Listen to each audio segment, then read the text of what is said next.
ॐ भूर्भुवः स्वः तत्सवितुर्वरेण्यं भर्गो देवस्य धीमहि धियो यो नः प्रचोदयात् ॐ शान्ति शान्ति शान्तिः.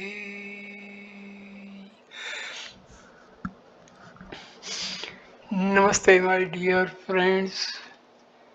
This is video number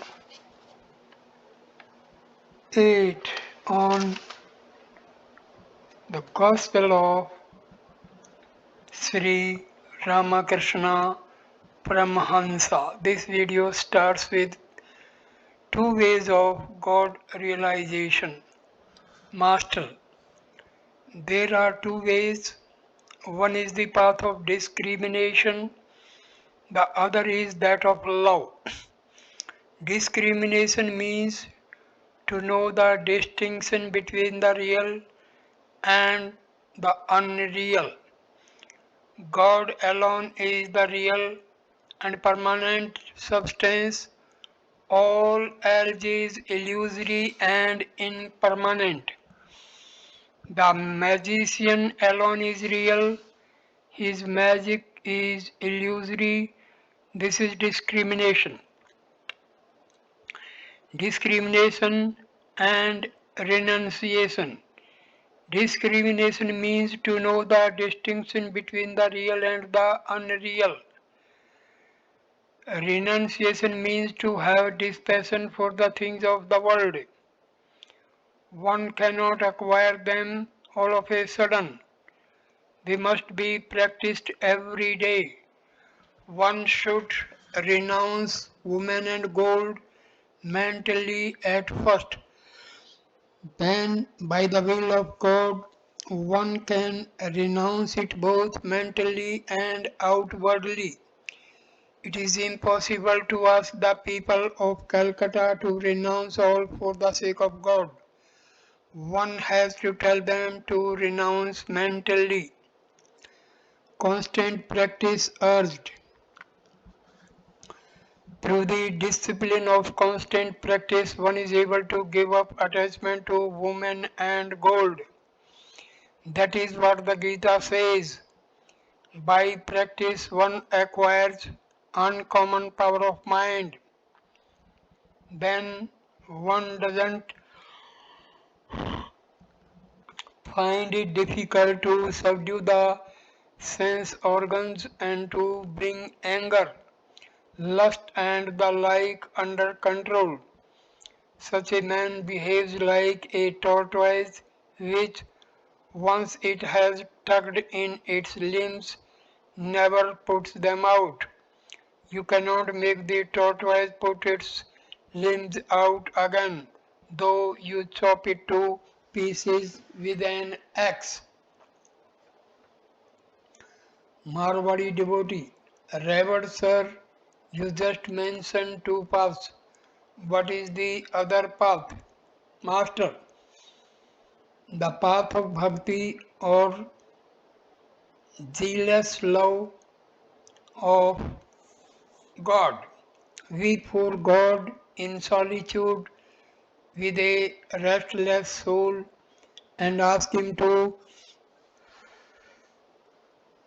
reveal Himself to you. Cry to your mother Shama with a real cry, O mind, and how can she hold herself from you? Marwadi devotee, sir, what is the meaning of the worship of the personal God? And what is the meaning of God without form or attribute? Master, as you recall your father by his photograph, so likewise the worship of the image reveals in a flash the nature of reality.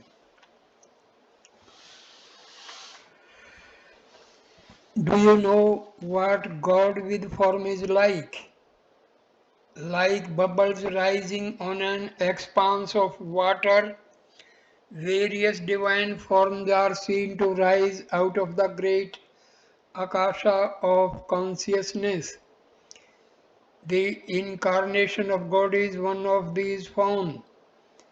The primal energy sports, as it were, through the activities of a divine incarnation.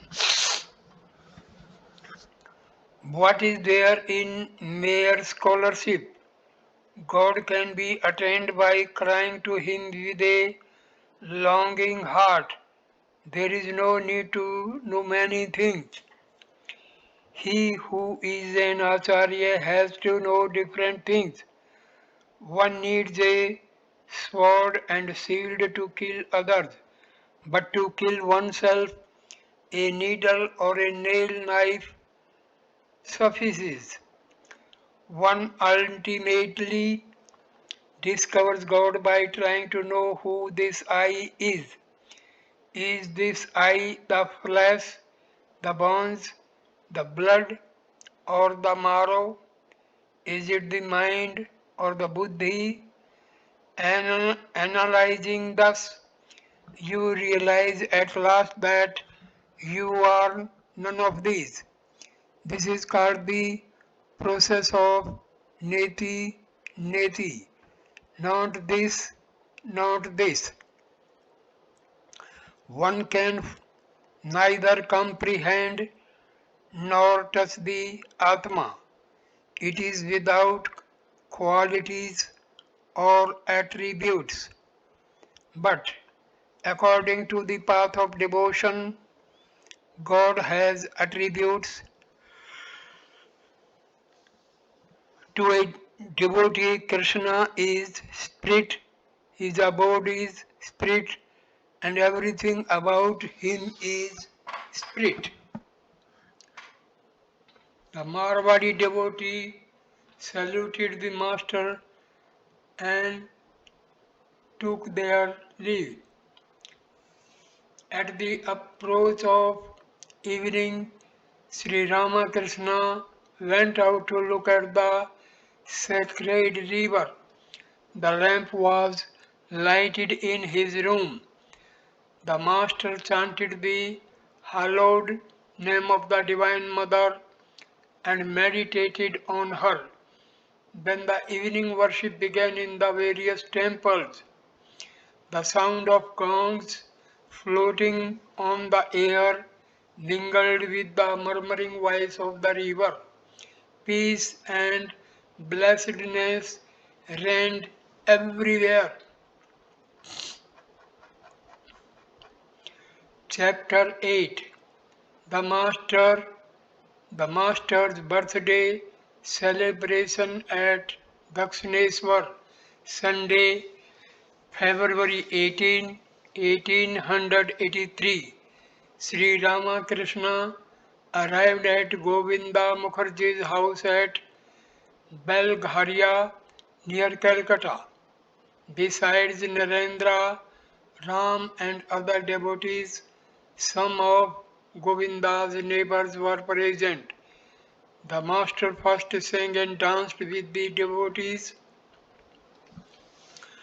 After the kirtan they sat down. Many saluted the master. Now and then he would say, "Bow before God." Master's attitude towards the wicked.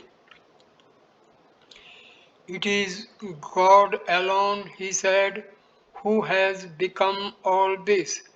But in certain places, for instance, in a holy man, there is a greater manifestation than in others.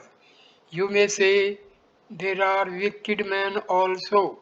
That is true, even as there are tigers and lions, but one need not hug the tiger god.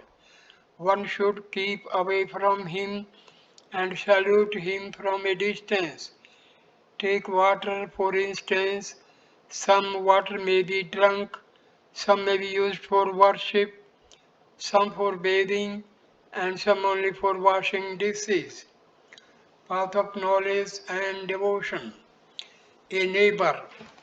Revered sir, what are the doctrines of Vedanta? Master. The Vedantist says I am he. Dharma is real and the world illusory. Even the I is illusory. Only the Supreme Brahma exists. But the I cannot be got rid of. Therefore, it is good to have the feeling I am the servant of God, His son, His devotee. For the Kali Yuga, the path of bhakti is especially good. One can realize God through bhakti too. As long as one is conscious of the body, one is also conscious of objects. Form, taste, smell, sound, and touch. These are the objects. It is extremely difficult to get rid of the consciousness of objects, and one cannot realize I am He as long as one is aware of objects. The sannyasi is very little conscious of worldly objects, but the householder is always engrossed in them. Therefore, it is good for him to feel, I am the servant of God. God's name destroyed sin. Neighbor, sir, we are sinners. What will happen to us? Master, all the sins of the body fly away if one chants the name of God and sings his glories. The birds of sin dwell in the tree of the body. Singing the name of God is like clapping your hands. As at a clap of the hands the birds in the tree fly away, so do our sins disappear at the chanting of God's name and glories. Again, you find that the water of a reservoir dug in a meadow is evaporated by the heat of the sun.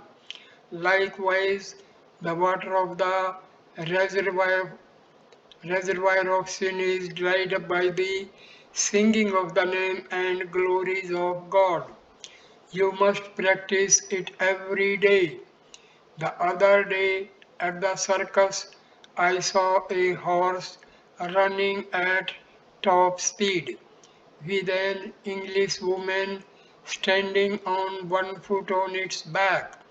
How much she must have practiced to acquire that skill. Weep at least once to see God.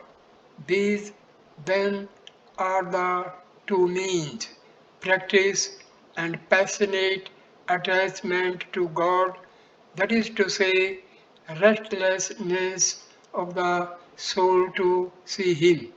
Sri Ramakrishna began his midday meal with the devotees. It was about 1 o'clock.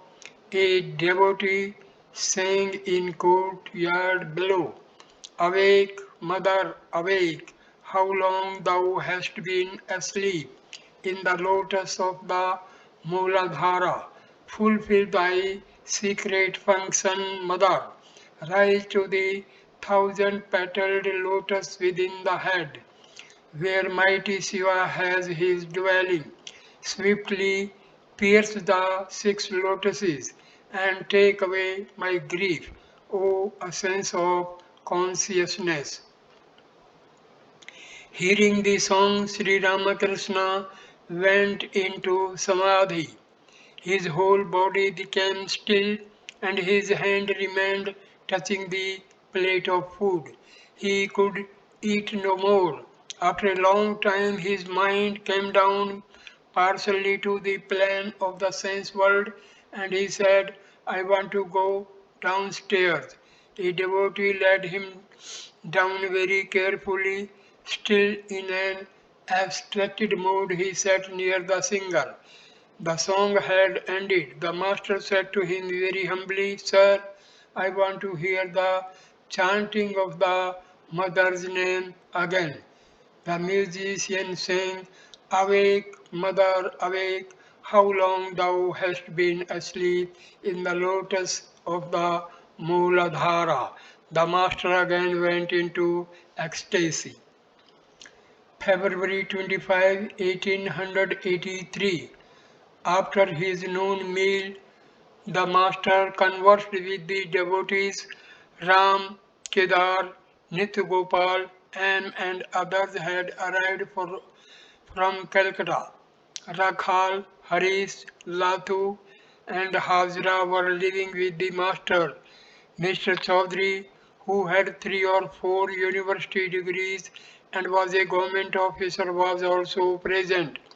He had recently lost his wife and had visited the master several times for peace of mind.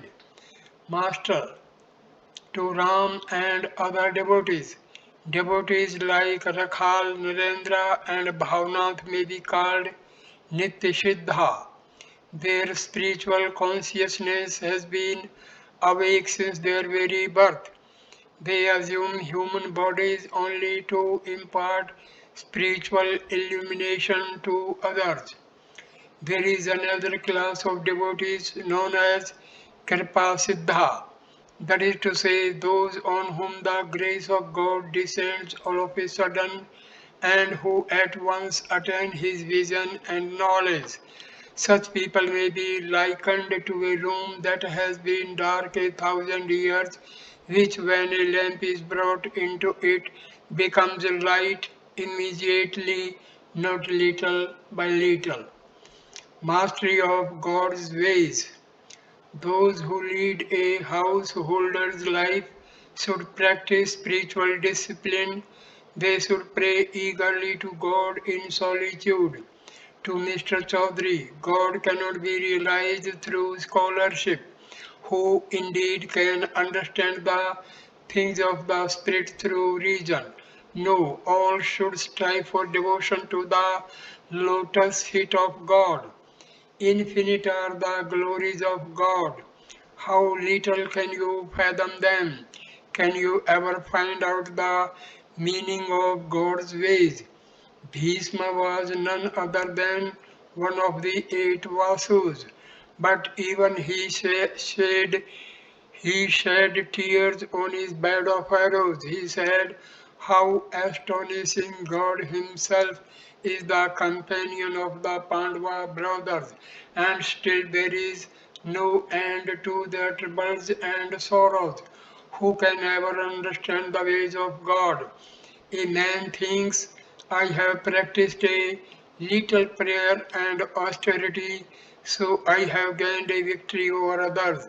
But victory and defeat lie with God.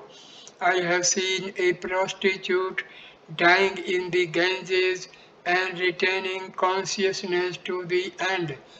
God vision through pure love. Mr. Chaudhry, how can one see God? Master, not with these eyes. God gives one divine eyes, and only then can one behold him. God gave Arjuna divine eyes so that he might see his universal form. Your philosophy is mere speculation. It only reasons. God cannot be realized that way. God cannot remain unmoved if you have raga bhakti, that is, love of God with passionate attachment to Him. Do you know how fond God is of His devotees' love? It is like the cow's fondness for fodder mixed with oil cake. The cow gobbles it down greedily. Raga Bhakti is pure love of God, a love that seeks God alone and not any worldly end. Prahlada had it. Suppose you go to a wealthy man every day, but you seek no favor of him. You simply love to see him. If he wants to show you favor, you say, "No, sir, I don't need anything. I came just to see you." Such is love of God for its own sake. You simply love God and don't want anything from Him in return. Saying this, the Master saying, though I am never loath to grant salvation, I hesitate indeed to grant pure love. Whoever wins pure love surpasses all. He is adored by man. He triumphs over the three worlds. He continued, the gist of the whole thing is that one must develop passionate yearning for God and practice discrimination and renunciation. Guru and Ishta. Mr. Chaudhary, sir, is it not possible to have the vision of God without the help of a Guru? Master, Satchitananda himself is the Guru. At the end of the sadhana, just when the vision of the Ishta is about to take place, the Guru appears before the aspirant and says to him, behold, there is your Ishta. Saying this, the Guru merges in the Ishta. He who is the Guru is also the Ishta. The Guru is the thread that leads to God.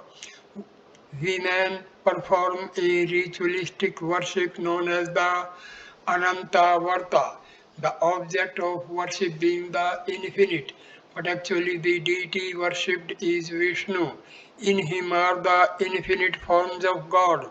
To Ram and the other devotees, if you asked me which form of God you should meditate upon, I should say fix your attention on that form which appeals to you most, but know for certain that all forms are the forms of one God alone.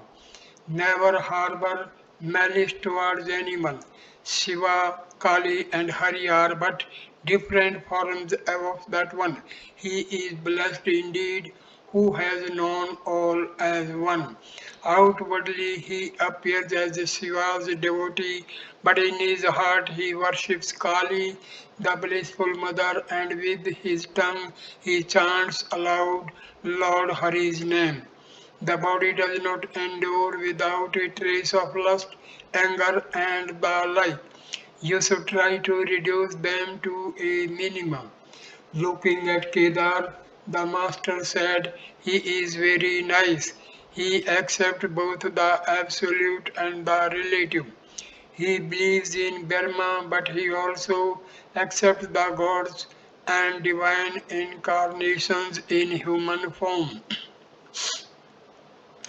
In Kedar's opinion, Sri Ramakrishna was such an incarnation. Looking at Nitya Gopal, the master said to the devotees, he is in a lofty mood. To Nitya Gopal, don't go there too often. You may go once in a while. She may be a devotee, but she is a woman too. Therefore, I warn you. The sannyasi must observe very strict discipline. He must not look even at the picture of a woman. But this rule doesn't apply to householders. An aspirant should not associate with a woman even though she is very much devoted to God.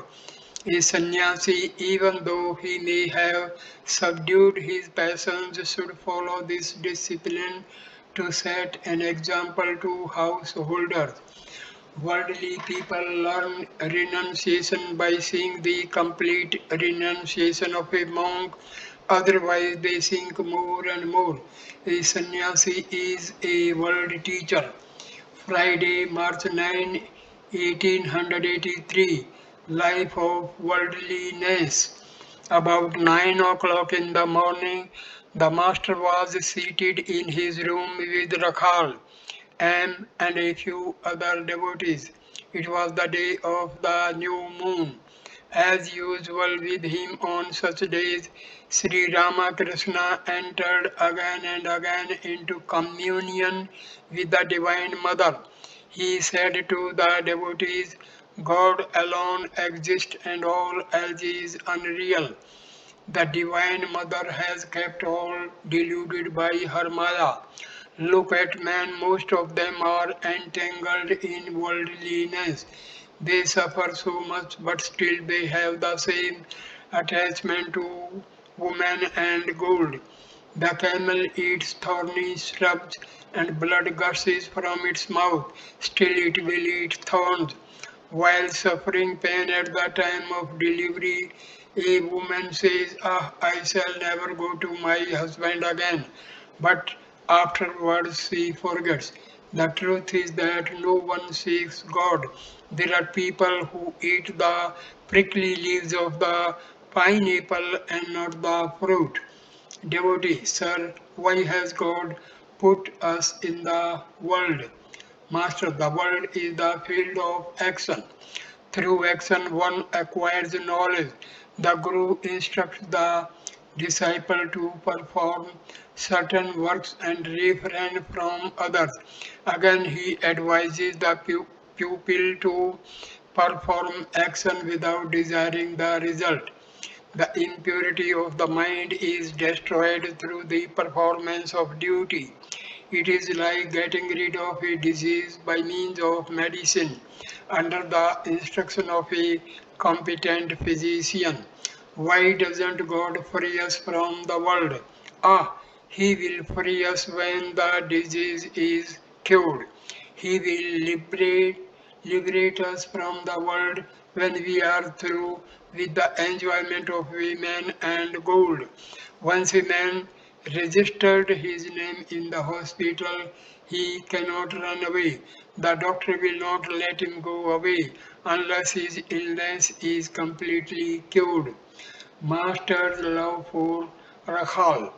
During these days, Sri Ramakrishna's heart overflowed with motherly love like the love Yasoda felt for Krishna.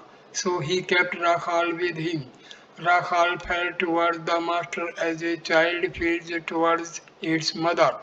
He would sit leaning on the master's lap as a young child leans on its mother while sucking her breast. Rakhal was thus seated by the master when a man entered the room and said that a high tide was coming in the Ganges. The master and the devotees ran to the Panchavati to see it. At the sight of a boat being tossed by the tide, Sri Ramakrishna exclaimed, "Look, look, I hope nothing happens to it." They all sat in the Panchavati. The master asked M to explain the cause of the tide.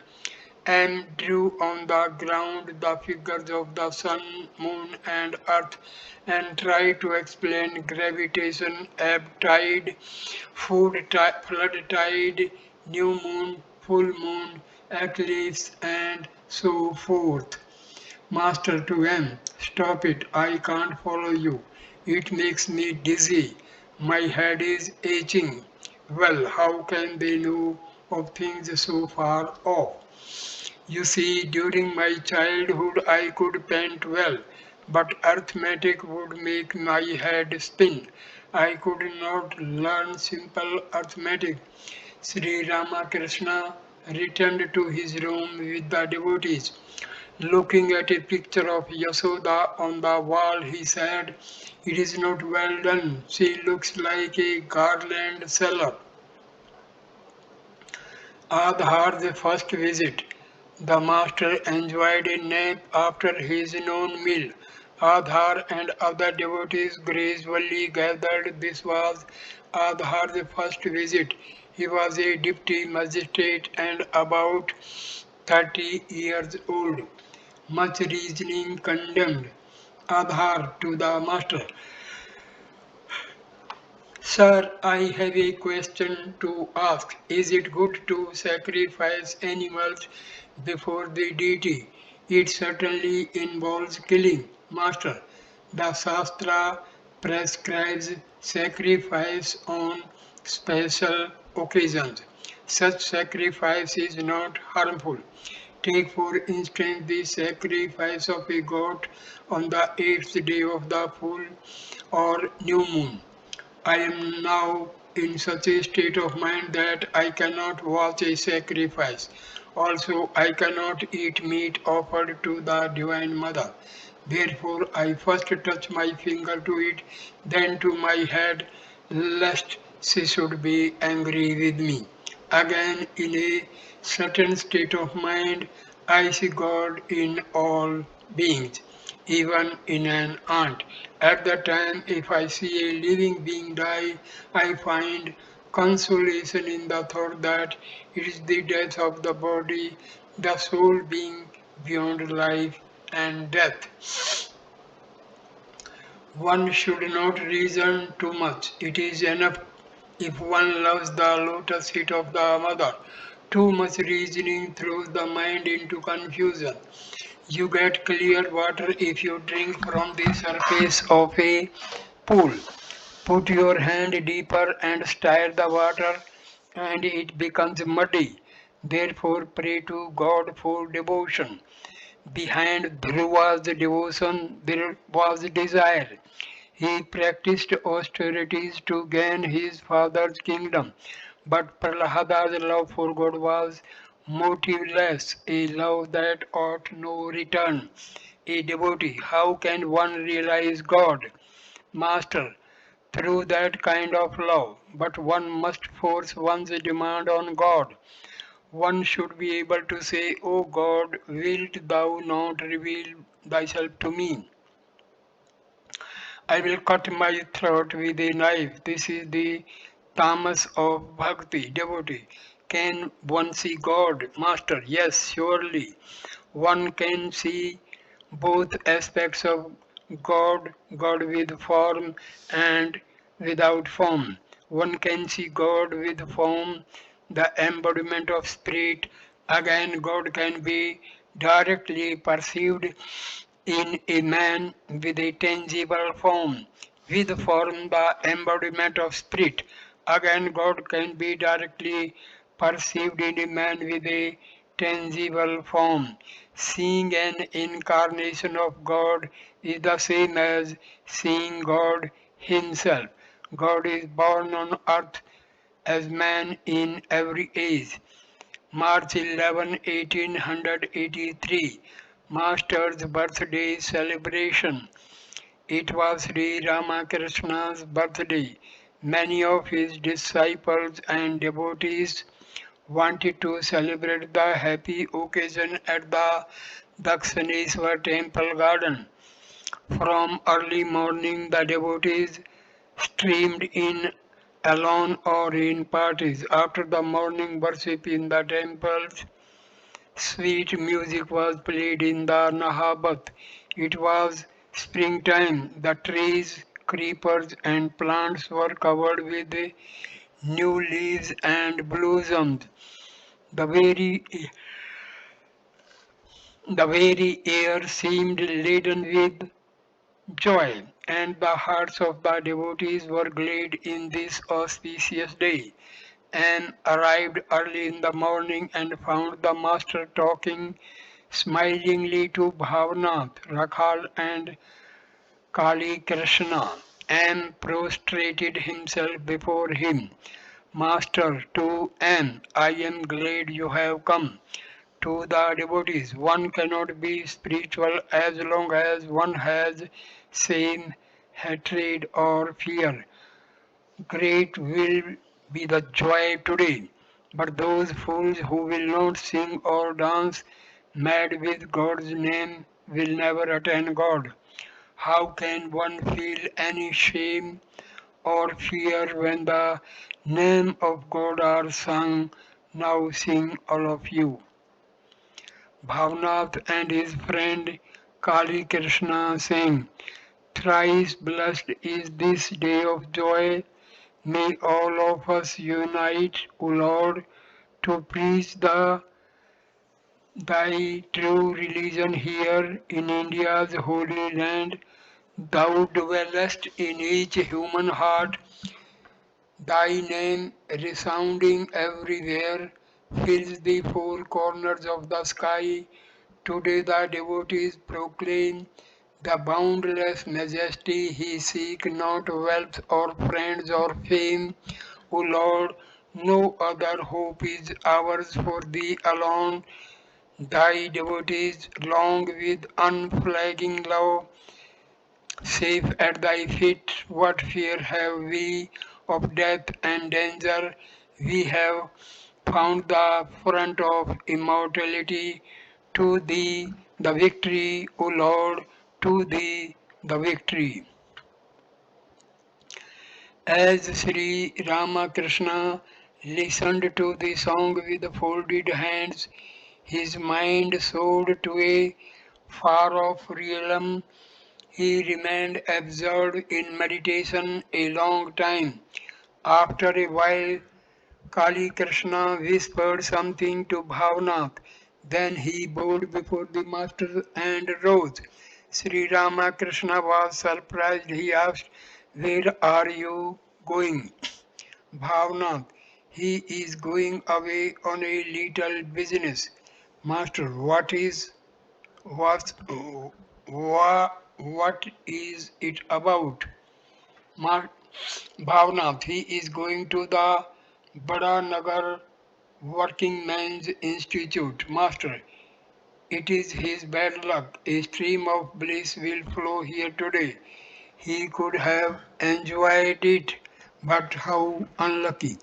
Sri Ramakrishna did not feel well, so he decided not to bathe in the Ganges. About 9 o'clock, a few jars of water were taken from the river, and with the help of the devotees, he finished his bath on the veranda east of his room. After bathing, the master put on a new wearing cloth, all the while chanting the name of God. Accompanied by one or two disciples, he walked across the courtyard to the temple of Kali, still chanting her hallowed name. His eyes had an indrawn look like that of a bird hatching her eggs. On entering the temple, he prostrated himself before the image and worshipped the Divine Mother. But he did not observe any ritual of worship. Now he would offer flowers and sandal paste at the feet of the image, and now he would put them on his own head. After finishing the worship in his own way, he asked Bhavanath to carry the green coconut that had been offered to the mother. He also visited the images of Radha and Krishna in the Vishnu temple. When the master returned to his room, he found that other devotees had arrived. Among them Ram, Nityagopal, and Kedar. They all saluted the master, who greeted them cordially. He asked Nityagopal, "Will you eat something now?" "Yes," the devotees answered. Nityagopal, who was 23 or 24 years old and unmarried, was like a child. His mind was always soaring in the spiritual realm. He visited the master sometimes alone and sometimes in Ram's company. The master had observed the spiritual state of his mind and had become very fond of him. He remarked now and then that Nitya Gopal was in the state of a Paramahamsa. Warning to monks. After Nitya Gopal had finished eating, the master took him aside and gave him various instructions. A certain woman about 31 years old and a great devotee often visited Sri Ramakrishna and held him in high respect. She had been much impressed by Nitya Gopal's spiritual state, and looking upon him as her own son, often invited him to her house. Master to Nitya Gopal, "Do you go there?" Nitya Gopal, like a child, "Yes, I do. She takes me." Master, beware, holy man. Go there once in a great while, but not frequently. Otherwise, you will slip from the ideal. Maya is nothing but woman and gold. A holy man must live away from woman. All sink there, even Brahma and Vishnu struggle for life in that whirlpool. Nitgopal listened to these words attentively and to himself, how strange! This young man has developed the state of a Paramahamsa. That is what the Master says now and then. Is there still a possibility of his falling into danger in spite of his high spiritual state? What an austere rule is laid down for a sadhu. He may slip from his ideal by associating intimately with women. How can an ordinary man expect to attain liberation unless such a high ideal is set by holy men? The woman in question is very devout, but still there is danger. Now I understand why Chaitanya punished his disciple, the younger Haridas, so severely. In spite of his teacher's prohibition, Haridas conversed with a widow devotee, but he was a sannyasi. Therefore, Chaitanya banished him. What a severe punishment! How hard is the rule for one who has accepted the life of renunciation. Again, what love the Master cherished for this devotee. He is warning him even now lest he should run into danger in the future.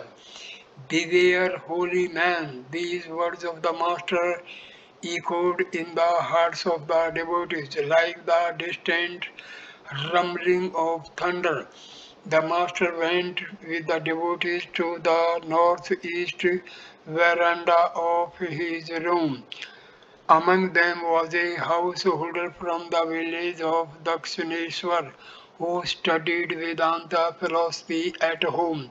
He had been discussing Om with Kedar before the Master. He said, this eternal world, the Anhata Sabda, is ever present both within and without. Master, but the word is not enough. There must be something indicated by the word. Can your name alone make me happy? Complete happiness is not possible for me unless I see you. Devotee, that eternal word itself is Brahma, master to Kedar. Oh, don't you understand? He upholds the doctrine of the rishis of olden times. They once said to Rama, O Rama, we know you only as the son of Dasratha. Let sages like Bhardwaja worship you as God incarnate. We want to realize Brahma, the indivisible existence, knowledge, beliefs, absolute. At these words, Rama smiled and went away. Kedar, those rishis could not recognize Rama as an incarnation of God. They must have been fools. Master, seriously, please don't say such a thing. People worship God according to their tastes and temperaments. The mother cooks the same fish differently for her children that each one may have what suits his stomach. For some she cooks the rich dish of pilau, but not all the children can digest it. For those with weak stomachs, she prepares soup. Some again like fried fish or pickled fish. It depends on one's taste. Incarnation of God. The rishis followed the path of jnana.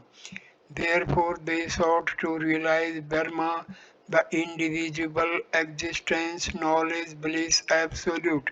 But those who follow the path of devotion seek an incarnation of God to enjoy the sweetness of bhakti. The darkness of the mind disappears when God is realized. In the Purana, it is said that it was as if 100 suns were shining when Rama entered the court. Why then were not the courtiers burnt up? It was because the brilliance of Rama was not like that of a material object. As the lotus blooms when the sun rises, so the lotus of the heart of the people assembled in the court burst into blossom. As the master uttered these words, standing before the devotees, he suddenly fell into an ecstatic mood. His mind was withdrawn from external objects. No sooner did he say, "The lotus of the heart burst into blossom," than he went into deep samadhi. He stood motionless, his countenance beaming and his lips parted in a smile. After a long time, he returned to the normal consciousness of the world. He drew a long breath and repeatedly chanted the name of Rama, every word showering nectar into the hearts of the devotees. The master sat down, the others seating themselves around him. Master to the devotees. Ordinary people do not recognize the advent of an incarnation of God. He comes in secret. Only a few of his intimate disciples can recognize him. That Rama was both Brahma, absolute, and a perfect incarnation of God in human form was known only to 12 rishis. The other sages said to him, "Rama, we know you only as Dasartha's son." Can everyone comprehend Brahma, the indivisible existence, knowledge, bliss, absolute? He alone has attained perfection, love of God, who having reached the absolute keeps himself in the realm of the relative in order to enjoy the divine Leela. A man can describe the ways and activities of the queen if he has previously visited her in England. Only then will his description of the queen be correct. Sages like Bhardwaja adored Rama and said, "O Rama, you are nothing but the indivisible Satchitananda. You have appeared before us as a human being, but you look like a man because you have shrouded yourself with your own Maya." These rishis were great devotees of Rama and had supreme love for God. The master's different spiritual moods. Presently, some devotees from Konagar, Konnagar arrived singing kirtan to the accompaniment of drums and cymbals,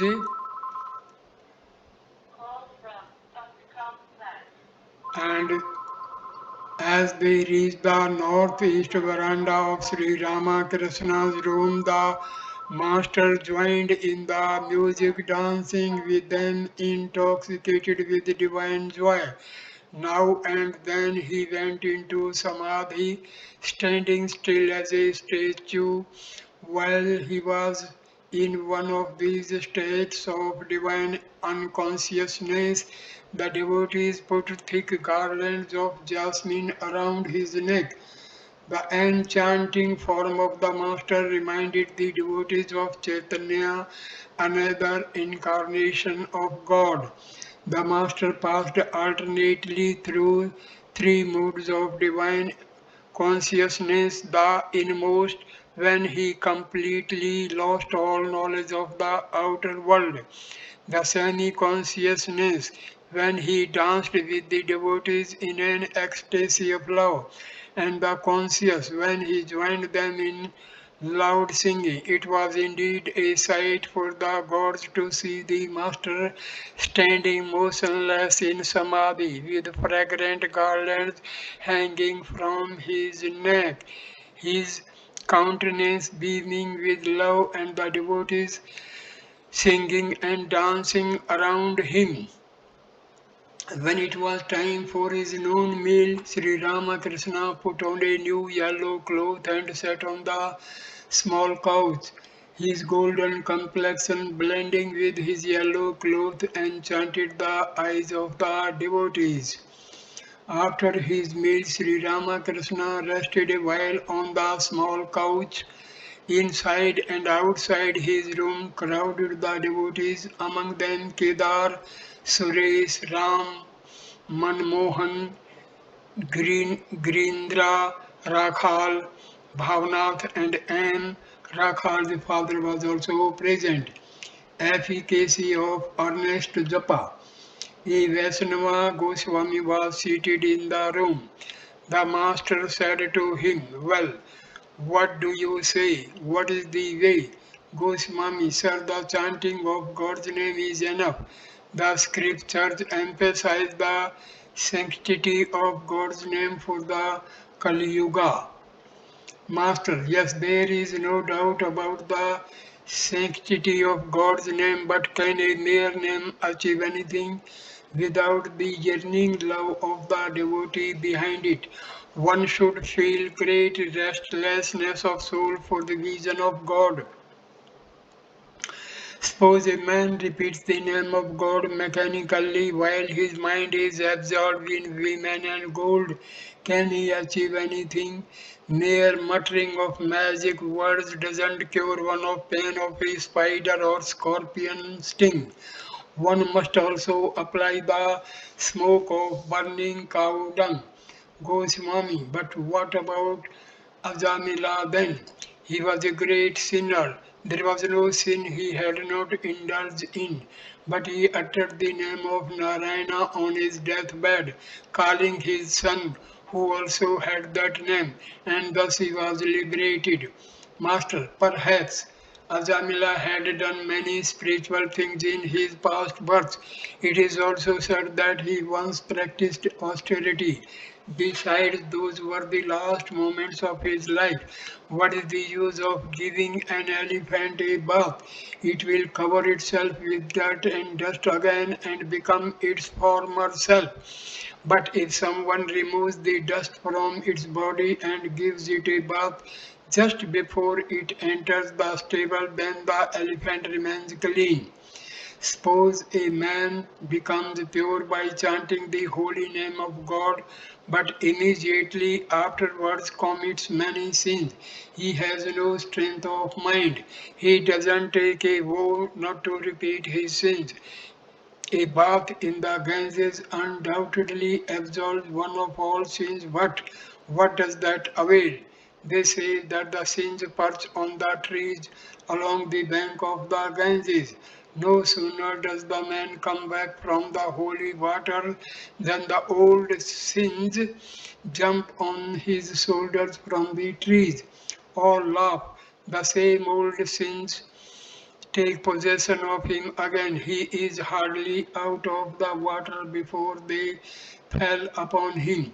Therefore I say, chant the name of God and with it pray to him that you may have love for him.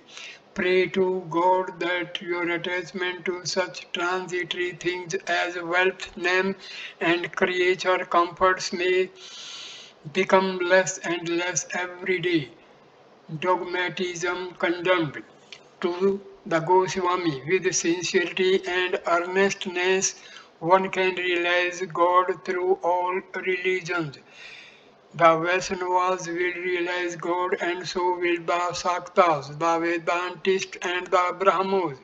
The Muslims and Christians will realize Him too. All will certainly realize God if they are earnest and sincere. Some people indulge in quarrels saying one cannot attain anything unless one worships our Krishna, or nothing can be gained without the worship of Kali, our divine mother, or one cannot be saved without accepting the Christian religion. This is pure dogmatism. The dogmatists say, "My religion alone is true, and the religions of others are false." This is a bad attitude. God can be reached by different paths. Further, some say that God has formed and is not formless. Thus, they start quarreling. A Vaishnava quarrels with a Vedantist. One can roughly speak of God only after one has seen Him. He who has seen God knows really and truly that God has form and that he is formless as well. He has many other aspects that cannot be described. Parable of the elephant and the blind man. Once some blind men chanced to come near an animal that someone told them was an elephant. They were asked what the elephant was like. The blind man began to feel its body. One of them said the elephant was like a pillar. He had touched only its leg. Another said it was like a winnowing fan. He had touched only its ear. In this way, the others, having touched its tail or belly, gave their different versions of the elephant. Just so, a man who has seen only one aspect of God limits God to that alone. It is his conviction that God cannot be anything else. Illustration of the ocean and the ice. To the Goswami, how can you say that the only truth about God is that He has a form? It is undoubtedly true that God comes down to earth in a human form, as in the case of Krishna, and it is true as well that God reveals Himself to His devotees in various forms.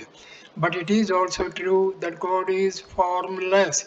He is the indivisible existence, knowledge, bliss, absolute. He has been described in the Vedas both as formless and as endowed with form. He is also described there both as attributeless and as endowed with attributes. Do you know what I mean? Satchit Ananda is like an infinite ocean. Intense cold freezes the water into ice which floats on the ocean in blocks of various forms. Likewise, through the cooling influence of bhakti, one sees forms of God in the ocean of the Absolute. These forms are meant for the bhaktas, the lovers of God. But when the sun of knowledge rises, the ice melts, it becomes the same water it was before. Water above and water below, everywhere nothing but water.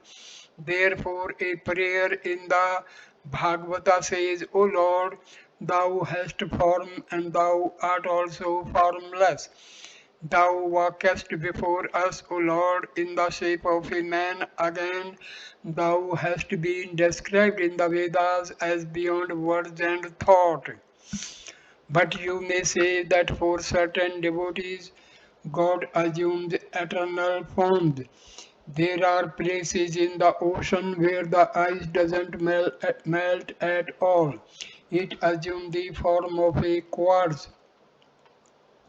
Kedar, it is said in the Bhagavata that Vyasa asked God's forgiveness for his three transgressions. He said, O Lord, thou art formless, but I have thought of thee in my meditation as endowed with form. Thou art beyond speech, but I have sung thy hymns. Thou art the all-pervading Spirit, but I have made pilgrimages to sacred places. Be gracious, O Lord, and forgive these three transgressions of mine. Master, yes, God has form and He is formless too. Further, He is beyond both form and formlessness. No one can limit Him. Rakhal's father was sitting in the room. At the time, Rakhal was staying with the master. After his mother's death, his father had married a second time. Now and then he came to Dakshineswar because of Rakhal's being there. He did not raise much objection to his son's living with the master. Being a wealthy man of the world, he was always involved in litigation. There were lawyers and deputy magistrates among Sri Ramakrishna's visitors. Rakhal's father found it profitable to cultivate their acquaintance since he expected to be benefited by their counsels in worldly matters. Now and then the master cast a glance at Rakhal's father. It was his cherished desire that Rakhal should live with him permanently at Dakshineshwar. Rakhal's inborn spiritual nature, master to Rakhal's father and the devotees. Ah, what a nice character Rakhal has developed. Look at his face, and every now and then you will notice his lips moving. Inwardly, he repeats the name of God, and so his lips move. Parable of the Homa bird. Youngsters like him belong to the class of the ever perfect. They are born with God consciousness. No sooner do they grow a little older than they realize the danger of coming in contact with the world. There is the parable of the Homa bird in the Vedas. The bird lives high up in the sky and never descends to earth. It lays its egg in the sky and the egg begins to fall. But the bird lives in such a high region that the egg hatches while falling. The fledgling comes out and continues to fall, but it is still so high that while falling it grows wings and its eyes open. Then the young bird perceives that it is dashing down towards the earth and will be instantly killed. The moment it sees the ground, it turns and shoots up towards its mother in the sky. Then its one goal is to reach its mother. Youngsters like Rakhal are like that bird. From their very childhood, they are afraid of the world, and their one thought is how to reach the mother, how to realize God. You may ask, how is it possible for these boys born of worldly parents and living among the worldly minded to develop such knowledge and devotion? It can be explained. If a pea falls into a heap of dung, it germinates into a pea plant nonetheless. The peas that grows on that plant serves many useful purposes. Because it was sown in dung, will it produce another kind of plant? Oh, what a sweet nature Rakhal has nowadays. And why should not it be so? If the young is a good one, its suits also becomes good. All laugh, like father, like son. And aside to Grindra, how well he has explained God with and without form. Do the Vaishnavas believe only in God with form? Grindra, perhaps so. They are one-sided. And did you understand what he meant by the eternal form of God? That quartz I could not grasp it well. Master to M. Well, what are you talking about? M. And Grindra smiled and remained silent. Later in the afternoon, the devotees were singing in the Panchavati, where the master joined them. They sang together in praise of the Divine Mother. High in the heaven of the mother's feet, my mind was soaring like a kite when came a blast of singe rough wind that drove it swiftly towards the earth. Maya disturbed its even flight by bearing down upon one side, and I could make it rise no more. Entangled in the twisting string of love for children and for wife, alas, my kite was rent in twain. It lost its crest of wisdom soon and downward plunged as I let it go. How could it hope to fly again when all its top was torn away? Though fastened with devotion's cord, it came to grief in flame here. Its six opponents worsted it. Now Naresh Chandra used this game of smiles and tears and thinks it better never to have played at all. The singing continued. Sri Ramakrishna danced with the devotees. They sang. The black bee of my mind is drawn in sheer delight to the blue lotus flower of Mother Shama's feet, the blue flower of the feet of Kali, Shiva's consort. Tasteless to the bee are the blossoms of desire. My mother's feet are black, and black too is the bee. Black is made one with black. This much of the mystery. My mortal eyes behold, then hastily retreat. But Kamalkanta's hopes are answered in the end. He swims in the sea of bliss, unmoved by joy or pain. The kirtan went on. O mother, what a machine is this that thou hast made? What pranks thou playest with this toy, 3.5 cubits high, hiding thyself within. Thou holdest the guiding string, but the machine, not knowing it, still believes it moves by itself. Whoever finds the mother remains a machine no more. Yet some machines have even bound the mother herself with the string of love. It was a very happy day for all.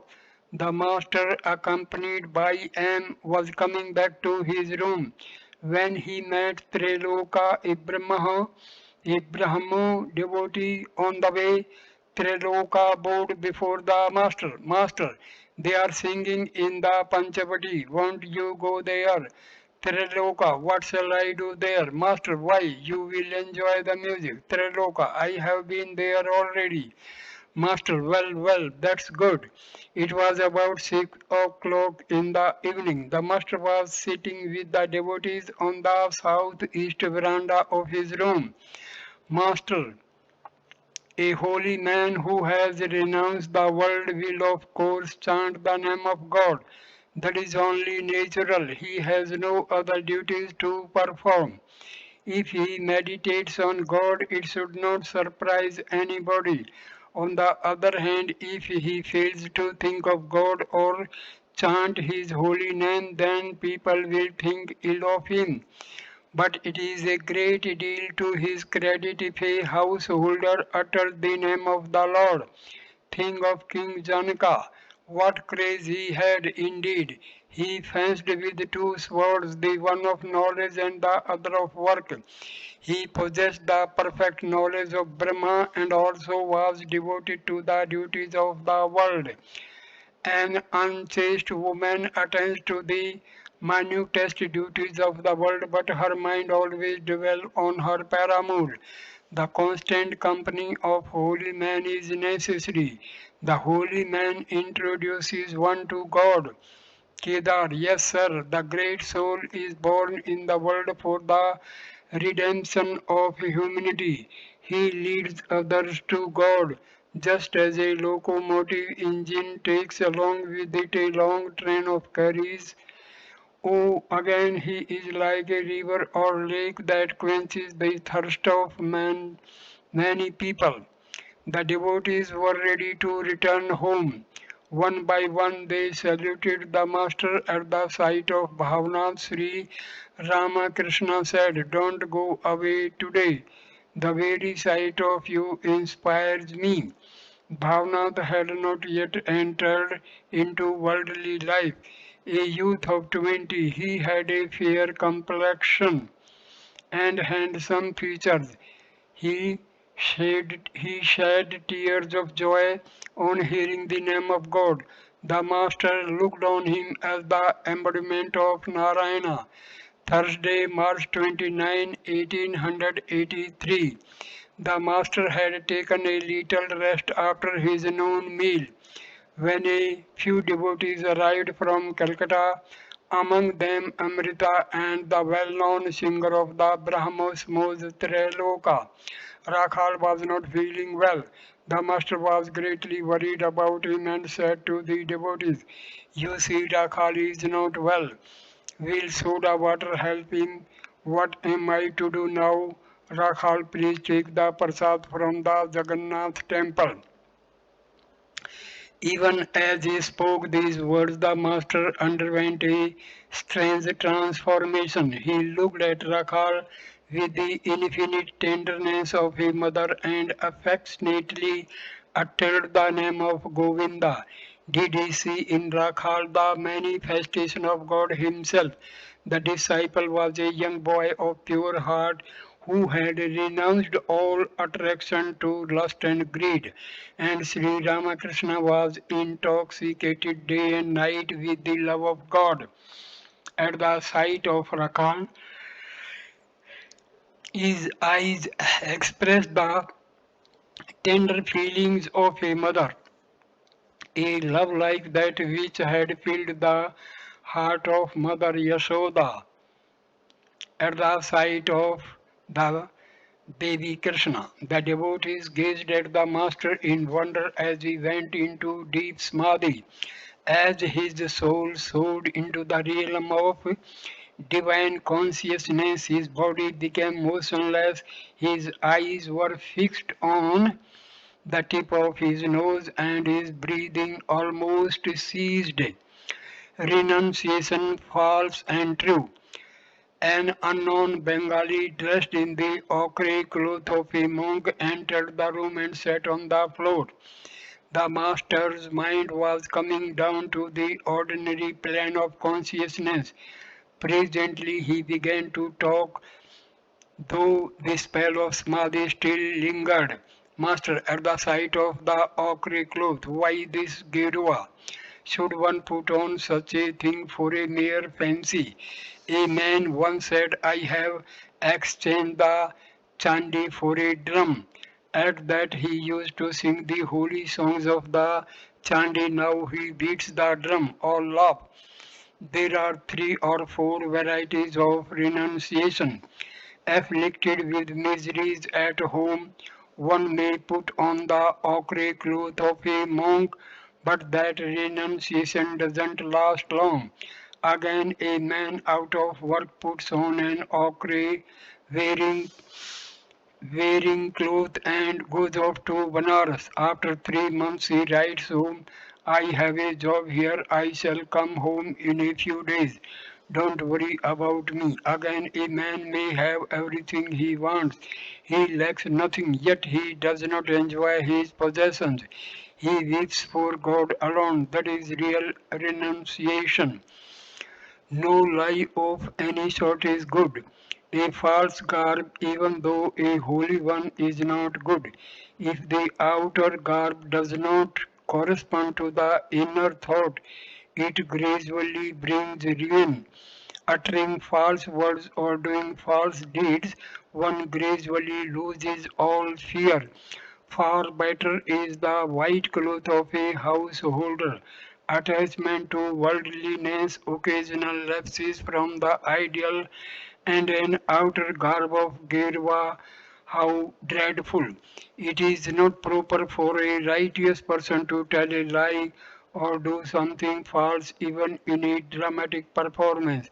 Once I went to Keshav's house to see the performance of a play called Navavrindavan. They brought something on the stage which they called the cross. Another actor sprinkled water which they said was the water of peace. I saw a third actor staggering and reeling in the role of a drunkard, a Brahmo devotee. It was K. Master. It is not good for a devotee to play such parts.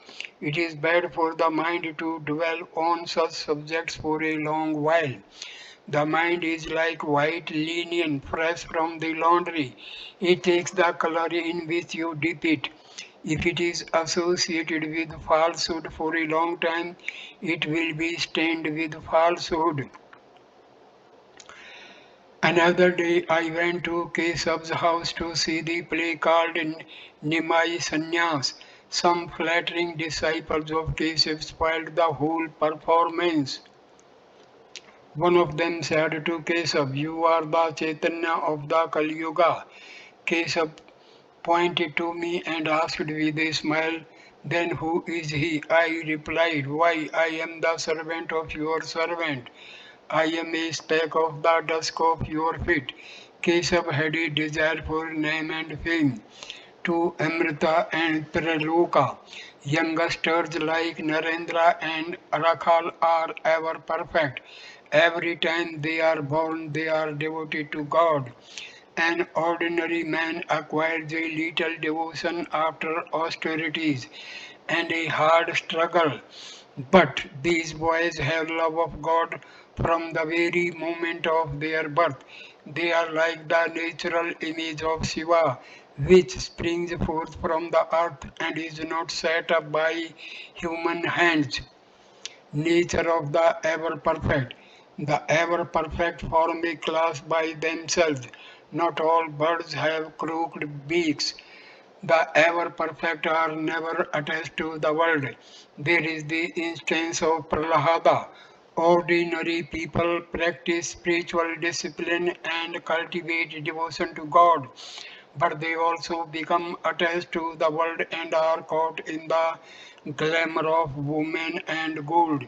They are like flies which sit on a flower or a sweet meat and light on field as well. But the ever perfect are like bees which light only on flowers and sip the honey. The ever perfect drink only the nectar of divine bliss. They are never inclined to worldly pleasures. The devotion of the ever perfect is not like the ordinary devotion that one acquires as a result of strenuous spiritual discipline. Ritualistic devotion consists in repeating the name of God and performing worship in a prescribed manner. It is like crossing a rice field in a roundabout way along the bark.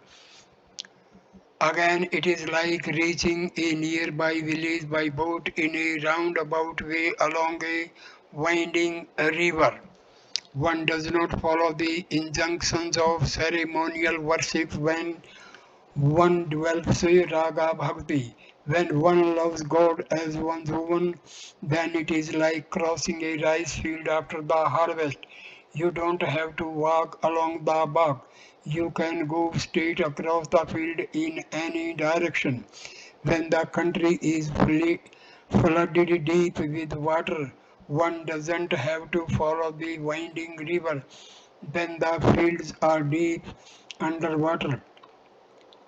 You can row your boat straight to the village. Without this intense attachment, this passionate love, one cannot realize God. So I conclude this video at this point. Next video number 9 will start with Master's experiences in Samadhi. Thank you for watching this video. Namaskar, my dear friend. Thank you. Namaste.